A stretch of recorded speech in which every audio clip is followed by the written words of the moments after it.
Another conflict is brewing in the Indo-Pacific theater. For some time now, we have been telling you the next major war is going to be in the seas. Today, all signs point to it. You see, China's neighbors are banding together to contain the dragon. On one side, you have an expansionist China, and on the other side, you have all the countries that China has angered with its territorial claims. The question is, are we heading towards the biggest naval confrontation of our times? Let's find out. And let's start off with Japan. The country has launched its first full aircraft carrier since World War II. You heard that right. It's called the Kaga. It used to be a helicopter carrier only, and now it can deploy the F-35 Lightning II stealth jet. It has been modified and upgraded with an eye on China. It's not to be taken lightly. This marks a significant milestone in Japan's military modernization. It heralds a new era in Japan's defense capabilities. As far as the broader strategic interests are concerned, the upgraded Japanese aircraft carrier will be a game changer amid the rising China threat. And as concern grows that China will invade Taiwan before mid-century, neighboring countries are coming together to prepare for what could potentially be the biggest naval confrontation. You see, almost all of China's neighbors, barring North Korea and Russia, are forming an alliance against it. A ring of fire, if you will. On the 7th of April, the United States held its first joint military drills with the Philippines, Japan, and Australia.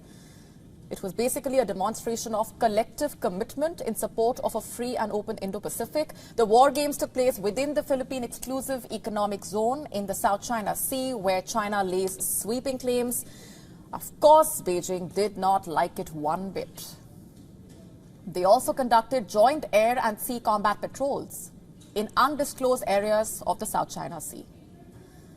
The official statement, in fact, also indicated that the patrols were conducted in response to the joint naval exercises by the US and its allies in the South China Sea. You see, China has unilaterally tried to lay claim on almost the entire South China Sea. This is despite an international tribunal ruling in 2016, which said that Beijing has no legal basis for its claim on this vast waterway. But China has ignored that decision. Over the years, this territorial dispute has led to several skirmishes between Beijing and the Philippines. These skirmishes have particularly flared up since last year. Its Coast Guard vessels have pummeled Philippine ships with water cannons. They have caused a collision between opposing ships, injuring several Filipino sailors. These incidents have prompted the U.S. State Department to publicly remind China that the U.S.-Philippine Mutual Defense Treaty applies to these contested waters. Of course, China blames the U.S. for inflaming these tensions. Beijing says Washington is meddling in the disputes by backing Manila and by undertaking joint patrols with the Philippines. But the U.S. sees this as an overreaction by China. In recent times, Washington has been strengthening its ties with its Asian allies. In fact, U.S. President Joe Biden and the Japanese Prime Minister Fumio Kishida will sit down with the Philippine president today in Washington. What's on agenda, you ask? China. The trilateral meeting will see the leaders hammer out coordinated responses to China's increasing belligerence in the South China Sea. They will discuss China's increasingly dangerous incursions in the Philippine waters. And that is one of the reasons for the meeting. According to the White House officials, the U.S. is very concerned over what China has been up to. There is no silver bullet, but Japan and the U.S. believe that to deter Chinese adventurism, ties need to be significantly upgraded. And that is what they have done. On Wednesday, U.S. President Joe Biden and the Japanese Prime Minister Kishida unveiled their country's biggest ever upgrade in defense ties. Make no mistake here, it's part of broader U.S. efforts to counter China's aggressive actions in the Indo-Pacific region. During a pomp-filled ceremony honoring the visiting Prime Minister, Joe Biden said that the U.S. and Japan would create an expanded defense architecture with Australia. They will participate in three-way military exercises with the UK and explore ways for Japan to join the US-led coalition with Australia and Britain. And this way, US and its allies are building an armada against China. Is a US-China war then imminent?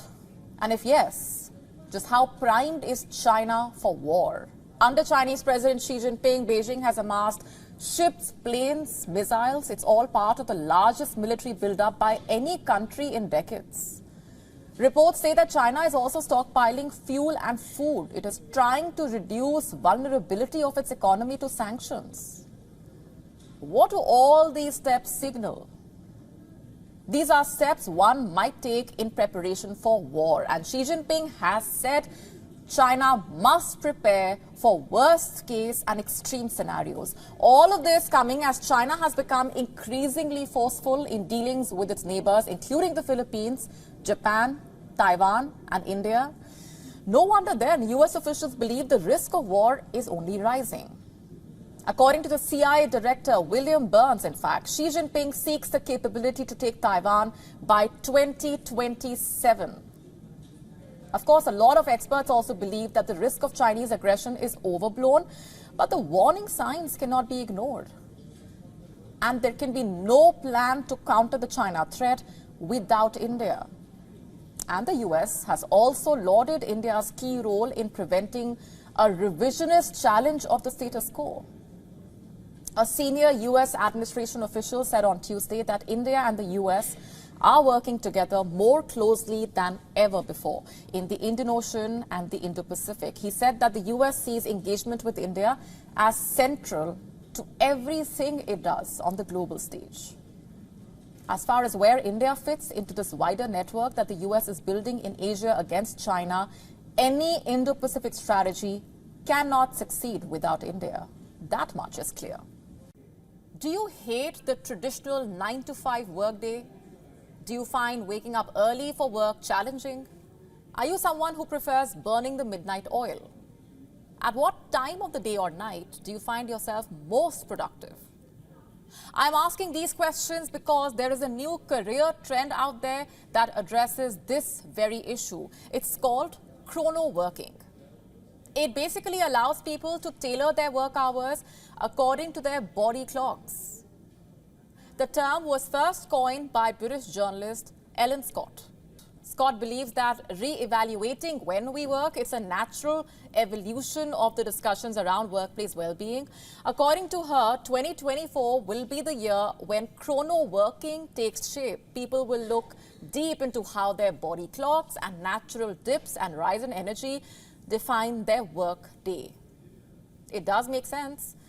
At a time when the people around the world are working across different time zones, maybe organizations should become more flexible in maximizing productivity from the employees. According to a 2022 New World of Work survey, 44.9% businesses cited flexible work schedules as a major change in their operations post-COVID-19. In other words, offering employees different working schedules and times could become standard practice going forward. And these include hybrid, remote, and part-time schedules. It also includes compressed working weeks, variable shift timings, and an option for employees to select their own working schedule.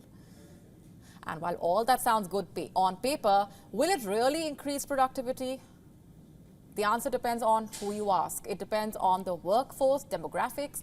For example, studies have found that Gen Xers, or those born between 1965 to 1980, do not prefer a graveyard shift, but younger people prefer it.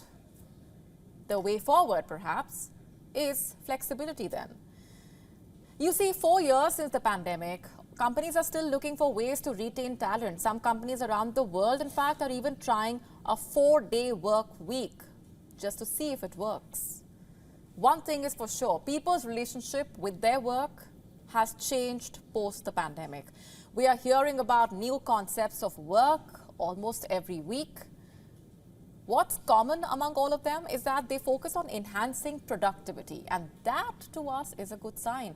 At the end of the day, isn't that what we all want? A healthy relationship with our work? After all, if workers are happy and more productive at work, doesn't everyone win? Imagine being on a plane and instead of landing at your destination, you land somewhere else. That is exactly what happened with hundreds of passengers on board a flight. Except it wasn't some emergency that made the plane land somewhere else. The reason was Pakistan's Prime Minister Shehbaz Sharif and a delegation along with him. Simply put, VIPs. Let me break it all down for you. This is a PIA flight I'm talking about, a Pakistan International Airlines flight from Jeddah to Islamabad. Prime Minister Shehbaz Sharif and the Punjab Chief Minister Maryam Nawaz were on that flight.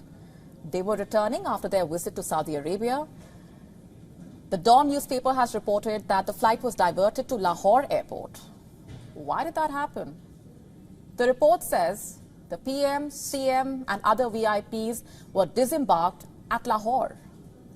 So basically, the flight was bound for Islamabad but touched down in Lahore to basically drop off the PM and other VIPs. And you know how many people were on board that aircraft? 393 passengers. Imagine that. All of these other Islamabad-bound passengers had to go through this major inconvenience, all because of the Prime Minister of Pakistan and other VIPs. The flight was supposed to land in Islamabad at 10:30 p.m. on Monday night, but was diverted to the Allama Iqbal International Airport, Lahore. It landed there at 9:25 p.m. After offloading about 79 passengers. The flight then finally took off for Islamabad. It landed at the Islamabad International Airport at 11:17 p.m. as per reports. That's, of course, a delay. And this is not some private taxi that the Prime Minister was on. This is an entire aircraft with other passengers on board. Why should other passengers be suffering because of the Prime Minister's travel plans? But they had to. They had no choice. They waited until the VIPs disembarked before continuing their journey to Islamabad. How insensitive and unfair to expect passengers to wait. A flight had to be diverted, other passengers had to wait, all because of the Prime Minister and other VIPs. So much for token moves like banning the red carpet at events in his favor to clamp down on the VIP culture. Shehbaz Sharif should have known better. He might want to try and divert attention away from the fact that this flight was diverted, but the damage is already done. The incident naturally infuriated passengers. If what went down during Shehbaz Sharif's visit to Saudi Arabia was not enough, after the setback that he received, he landed in trouble after landing back home as well. Economic despair, political uncertainty, a long list of other troubles that the people of Pakistan are fed up of. The mounting misery in the country is well known. We told you earlier about Pakistanis going missing after landing in another country, perhaps trying to escape the misery back home. But Shehbaz Sharif has nowhere to run off to. He cannot escape the agony of being the leader of a country in a mess. But he should know better than to make other passengers wait and to put himself before their needs. And is the inconvenience caused even regretted? And what's the guarantee that this will not happen again?